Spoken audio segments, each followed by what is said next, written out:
This section, section 5, takes all of the probability stuff that we learned in the last 4 sections and kind of lumps it together into a modeling section. And there's more going on in this section than we're going to learn. I've kind of chopped off a little bit of the stuff that they do here, which is perfectly fine. I just determined that you don't need it. So we're talking about probability models here in an abbreviated way. First of all, a fair game is a game in which all the participants have an equal chance of winning. Wouldn't be very fair if I told a bunch of animals to go climb a tree and the first one to climb the tree won, and one of those animals was a goldfish. Right?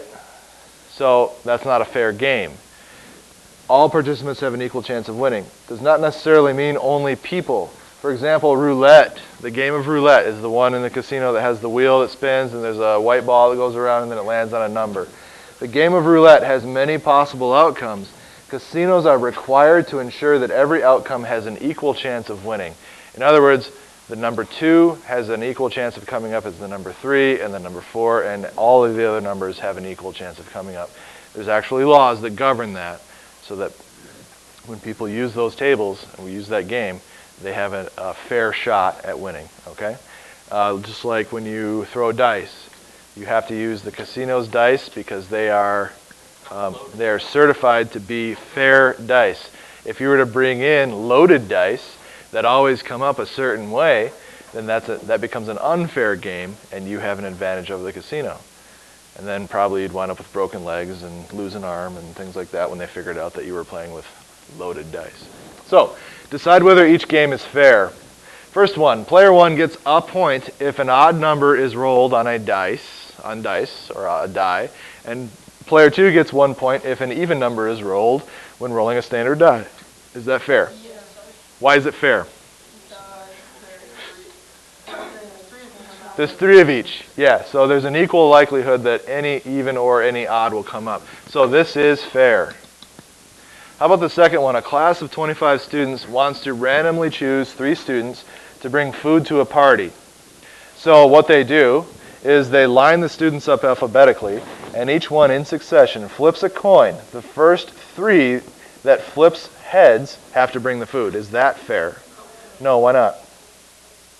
Because the people with the names that are closer to the alphabet are going to have a greater chance. Yeah, the people at the front of the line are going to wind up bringing the food. The people in the back of the line aren't. It's just that simple, because when you flip a coin, probably you're going to wind up getting heads pretty quickly. So this is unfair. How about instead? It's the same class of 25. Instead, each student draws a card from a well-shuffled standard deck of cards. The teacher then draws a card from a second well-shuffled deck until there are 3 matches with the student cards that they have. Is that fair? No. Because what if all 4 of the soup is picked? It doesn't matter. I would just stand here and draw cards until I got 3 matches. You get dealt cards, or you just pick cards out of a well-shuffled deck. So that's basically random. Okay? Now I'm going to take a second deck and shuffle that, so that deck is basically random. And then I'm just going to sit there and pick cards until I have 3 matches. So it is fair. Your cards that you have in your hand are random. The cards that I'm drawing are random, and I'm just going to take the first 3. It's not like I'm lining people in a specific order, and then I'm saying flip, flip, flip, and the first 3 flips are heads and nobody else gets an opportunity. In this case right here, everybody has an opportunity to be picked. How about the last one? You and your sister are trying to decide who has to mow the lawn this week.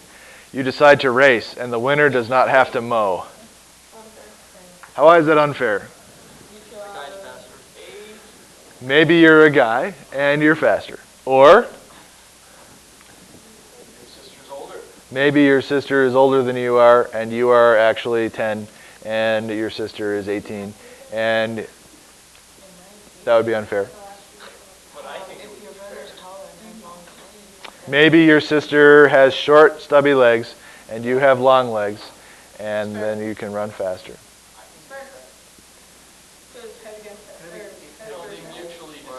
Maybe your sister is 6 years old and you're 25 years old. Would that be fair? No, probably not. Is this a fair game? No, this is unfair. Mutually decide things. Okay. You can also use contingency tables to determine conditional probabilities and use those conditional probabilities to make and evaluate decisions. So we have a pharmaceutical company testing the effectiveness of a new drug for asthma patients. Out of 160 volunteers who suffer from asthma, 80 are given the drug and 80 are given something called a placebo. Do you guys know what that is? It's like a sugar pill that doesn't actually have any medication in it. You do that so that when you have a control group and an experimental group, which is what we're dealing with here, the control group gets the placebo, meaning they're getting no treatment at all. And then the experimental group actually does get the drug. So the reason you do that is to see if there's an effect on the experimental group, of course, but you also want to compare that to the control group, because if the control group says, oh, miraculously I feel much better, it must be the drug, and you know that they didn't get a drug, then you know that probably the experiment didn't go very well because people just think that they're cured even though they didn't. Maybe. Okay? So a placebo is a sugar pill to fake people into thinking that they're actually getting some sort of medication. All right? And you use that in an experiment to keep things mysterious for people so that they don't just make stuff up. All right. No active ingredients in that placebo. After 2 weeks, the volunteers are asked if they noticed improvement in their asthma symptoms. The results of the survey are shown in the contingency table at the right. So here's all of our results. People who received the drug, people who received the placebo. People who improved, people who did not improve, and then of course we have the total sitting here so that we don't have to sit here and try to add them up on our own. What is the probability that a volunteer reported noticeable improvement in symptoms given that he received the test drug? So we're given that he received the test drug. So we're looking here. Okay? Now we want noticeable improvements. What is the probability of a noticeable improvement? So that is going to be 67 over 80. So let's get a percentage for that.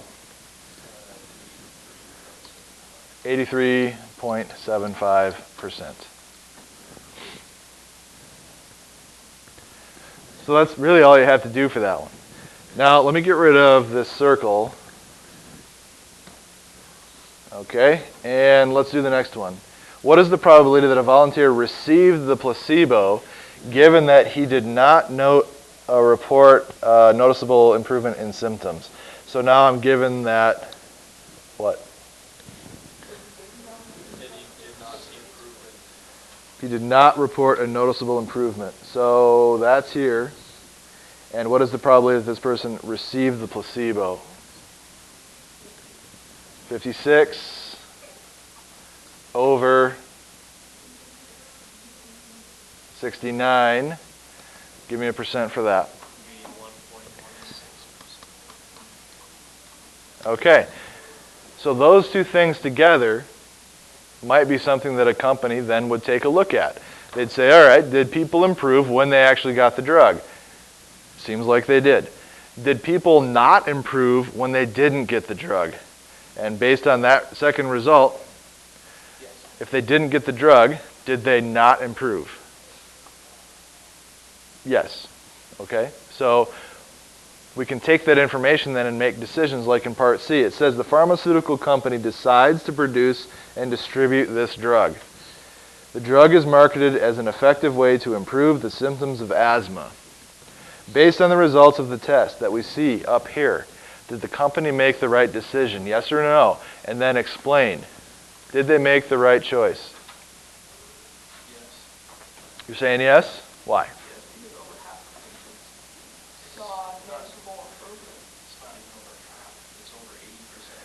That's a huge amount. Yeah. So we're going to say yes to this. Because it's a huge amount of the people who had the drug, actually had the drug, saw an improvement. 83% basically. And at the same time, a huge amount of the people who did not receive the drug did not see an improvement. See, these people here thought they improved after receiving the placebo. These people here did improve after they received the drug. These people here did not improve, and they got the placebo, but they didn't know that they got the placebo. They said, no, I don't feel any better. So the vast majority of the people who received the placebo still said they didn't feel any better. 81% of those people said that the drug didn't work. Well, of course it didn't work. They got a placebo. So because of this huge percentage here, we can say that probably this drug actually did work. And it's not just like all in your head. I'm giving you this pill to make you feel better, and then you feel better, but really that pill did nothing. Okay? So, yes, and that is why your explanation here has to say something to the effect of the people who received the drug mostly did improve. The people who did not receive the drug mostly reported that they did not improve.